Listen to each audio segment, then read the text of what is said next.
அஸ்ஸலாமு அலைக்கும் வரஹ்மத்துல்லாஹி வபரகாத்துஹு. இது ஃபேஷன் கார்னர் நடத்தும் தினமும் ஒரு பயான் நிகழ்ச்சி. இன்று தொகுப்பு 2ஆக சஹாபாக்களுடைய வரலாறில் உஸ்மான் ரலியல்லாஹு அன்ஹு அவர்களுக்கும் நபிகள் நாயகம் ஸல்லல்லாஹு அலைஹி வஸல்லம் அவர்களுக்கும் உள்ள நம்பிக்கை, அதாவது தனது 2 மகள்களையும் ஒரே நபருக்கு திருமணம் செய்து கொடுத்த நம்பிக்கை எப்படி இருந்ததுங்கிறது தான் இந்த பயானில் பார்க்க போகிறோம். அன்பான சொந்தங்களே, இந்த உலகத்தில் மனிதர்களுக்கிடையே உருவாகும் உறவுகளில் மிகவும் வலிமையானதும் மிகவும் நுணுக்கமாகவும் மிகவும் பொறுப்பானதாகவும் என்ன இருக்குதுன்னு பார்த்தோன்னா நம்பிக்கை என்ற உறவாக தான். ஒரு மனிதனை நம்புவது எளிதான விஷயம் இல்லை. அந்த நம்பிக்கை உருவாக ஆண்டுகளாகலாம், ஆனால் அது இழக்க ஒரு நொடி போதும். ஒரு தந்தையுடைய இதயத்தை நம்ம சற்று நினைத்து பாருங்க. அந்த உலகத்தில் ஒரு தந்தைக்கு மிகவும் மதிப்பானது, மிகவும் பாதுகாக்க வேண்டிய பொக்கிஷம், மிகவும் கவனமாக காக்க வேண்டிய அமானத் அவரது மகள் தான்.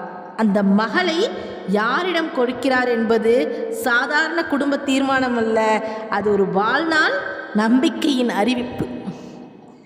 அது உண்மையை நம்முடைய மனதில் வைத்துக்கொண்டு நாம் இப்போது ஒரு அற்புதமான சம்பவத்தை நினைவு கூற போகிறோம். அது ஒரு வரலாறு மட்டுமல்ல, அது ஒரு உணர்வு, அது ஒரு உறவு மட்டுமல்ல, அது ஒரு நம்பிக்கையுடைய உச்சக்கட்டம். அதுதான் பார்க்க போகிறோம். அது என்ன சம்பவம்னு பார்த்தோன்னா, முஹம்மது நபி ஸல்லல்லாஹு அலைஹி வஸல்லம் தனது 2 மகள்களை ஒரே மனிதரான உஸ்மான் ரலியல்லாஹு அன்ஹு அவர்களுக்கு திருமணம் செய்து கொடுத்தார்கள் என்ற அந்த அரிய நிகழ்வு அது ஒரு சாதாரணமாக கேட்ட ஒரு தகவல் போல தோன்றலாம். ஆனால் அதன் உள்ளே இருக்கும் அர்த்தம் மிக ஆழமானதாக இருக்குது. ஒரு தந்தை தனது ஒரு மகளை ஒருவரிடம் கொடுக்கிறார் என்றால் அது ஒரு நம்பிக்கை. ஆனால் அதே தந்தை தனது 2வது மகளையும் அதே மனிதரிடம் கொடுக்கிறார் என்றால் அது சாதாரண நம்பிக்கை அல்ல, அது முழுமையான நம்பிக்கை, எந்த சந்தேகமும் இல்லாத நம்பிக்கை, மனம் நிறைந்த நம்பிக்கை. இந்த நம்பிக்கை எப்படி உருவானது? அந்த மரியாதை எப்படி கிடைச்சிச்சு? அந்த உறவு எவ்வளவு ஆழமாக இருந்துச்சு என்பதை நாம் சற்று மெதுவாக சிந்தித்து பார்க்கணும். உஸ்மான் ரலியல்லாஹு அன்ஹு அவங்க மக்கா நகரத்தில் பிறந்து வாழ்ந்தவங்க. அவருக்கு செல்வம் இருந்துச்சு, சமூகத்தில் மரியாதையும் இருந்துச்சு, மக்கள் அவரை மதித்தாங்க. ஆனால் இவையெல்லாம் அவரை நபிகள் நாயகம் ஸல்லல்லாஹு அலைஹி வஸல்லம் மனதில் உயர்த்திய முக்கிய காரணம் அல்ல. அவருடைய உண்மையான பெருமை அவருடைய குணநலங்களில் தான் இருக்குது. அவர் மிகவும் நாணம் கொண்டவராக இருந்தார். அவர் ஒருபோதும் தவறான செயல்களில் ஈடுபடலை. அவர் அமைதியானவர், அவர் யாரையும் புண்படுத்தாதவர், அவர் பேசுகிறதுல மிகுந்த கவனமுடையவர், அவர் வாழ்க்கையை ஒழுக்கத்துடன் நடத்துபவர். அந்த குணம்தான் முஹம்மது நபி ஸல்லல்லாஹு அலைஹி வஸல்லம் அவர்களுடைய மனதில் இந்த மனிதர் நம்பிக்கைக்குரியவர் என்ற எண்ணத்தை உருவாக்குச்சு. இந்த குணங்கள் தான் முஹம்மது நபி ஸல்லல்லாஹு அலைஹி வஸல்லம் அவங்க மனதில் இந்த மனிதர் நம்பிக்கைக்குரியவர் என்று எண்ணத்தை உருவாக்குச்சு.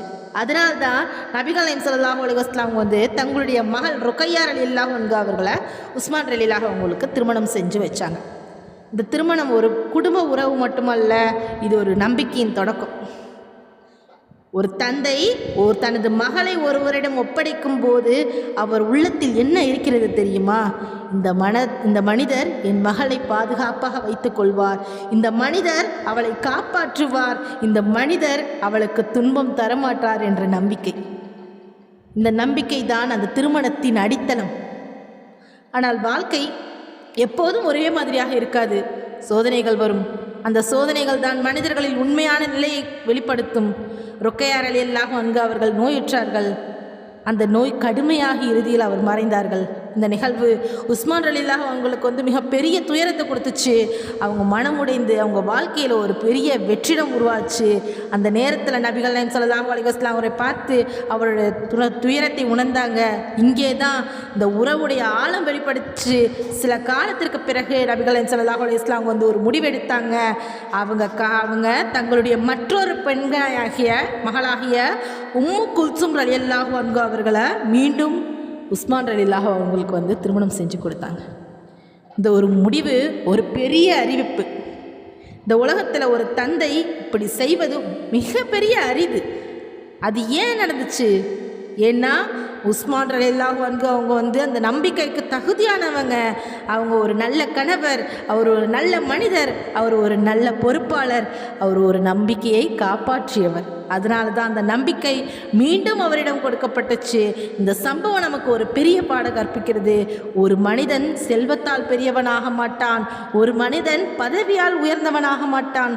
ஒரு மனிதன் உண்மையில் உயர்த்துவது அவருடைய குணநலனும் அவன் காக்கும் நம்பிக்கையாலும் தான். உஸ்மான் ரலியல்லாஹு அவர்கள் நமக்கு சொல்லும் செய்தி என்ன தெரியுமா? நம்பிக்கையை சம்பாதிக்க வேண்டும் என்றால் அதை காப்பாற்ற வேண்டும். முஹம்மது நபி ஸல்லல்லாஹு அலைஹி வஸல்லம் நமக்கு சொல்லும் செய்தி என்ன தெரியுமா? நம்பிக்கைக்குரிய மனிதனை தேர்வு செய்ய வேண்டும். அன்பான சொந்தங்களே, இன்று நம்முடைய வாழ்க்கையில் நாம் பல உறவுகளை உருவாக்குகிறோம். ஆனால் அந்த உறவுகளில் எவ்வளவு நம்பிக்கை இருக்கிறது? நாம் யாரையாவது ஒருவரிடம் நம்முடைய பொறுப்பை கொடுக்கும்போது நம்முடைய மனம் அமைதியாக இருக்கிறதா? நம்ம யாராவது நம்பினால் அந்த நம்பிக்கையை நாம் காப்பாற்றுகிறோமா? இந்த கேள்விகளை நம்முடைய உள்ளத்தில் கேட்க வேண்டிய நேரம் இது.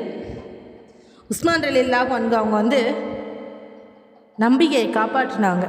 அதனால தான் அவர்களுக்கு அந்த மரியாதை கிடைச்சிச்சு. இறுதியாக இந்த பயானில் ஒரு வாக்கியத்தால் சொல்ல வேண்டும் என்றால், நபிகள் நாயகம் ஸல்லல்லாஹு அலைஹி வஸல்லம் அவர்களுக்கு கொடுத்தது மகள்களை அல்ல, அவர்கள் கொடுத்தது நம்பிக்கை. இந்த நம்பிக்கைக்கு தகுதியானவர் யார் என்றால் யார்? உஸ்மான் ரலியல்லாஹு அன்ஹு அவர்கள்தான். சுப்ஹானல்லாஹ், எப்படிப்பட்ட மனிதராக இருந்திருக்கிறார் பாருங்கள். நபிகள் நாயகம் ஸல்லல்லாஹு அலைஹி வஸல்லம் அவர்களுடைய நம்பிக்கையை சம்பாதிப்பது எவ்வளவு பெரிய பாக்கியம். இந்த பயான் உங்களுக்கு பிடிச்சிருந்துச்சுன்னா லைக் பண்ணுங்கள், ஷேர் பண்ணுங்கள், சப்ஸ்கிரைப் பண்ணுங்கள்.